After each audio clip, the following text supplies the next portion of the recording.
பண்ண போகிறோம்னு பார்த்தீங்கன்னா பிளட் வார்ம்ஸ் வந்து எடுக்க போகிறோம். பிளட் வார்ம் பார்த்தீங்கன்னா பிடெக் ஃபீட் பண்ணுறதுக்கு நிறைய பேர் வெளியே தான் வாங்கிட்டு இருக்கோம். ஸோ அது வந்து பிளட் வார்ம் எப்படி வருதுன்னு பார்த்தீங்கன்னா ஒன்றும் இல்லை, இதுவும் ஒரு பூச்சியோட முட்டை தான். அது பார்த்திங்கன்னா இந்த மாதிரி கூடு கட்டி இந்த கூட்டுக்குள்ளே இருந்து க்ரியேட் ஆகுது. ஸோ இங்கே பாருங்க தெரியும்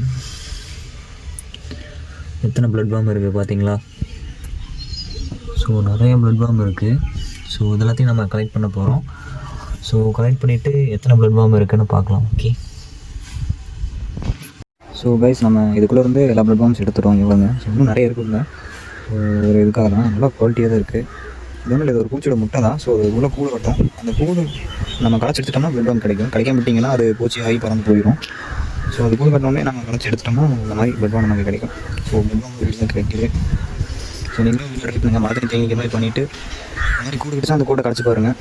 இன்னும் தான் இந்த மாதிரி கூடு கட்டியிருப்போம். தெரியுதா உங்களுக்கு?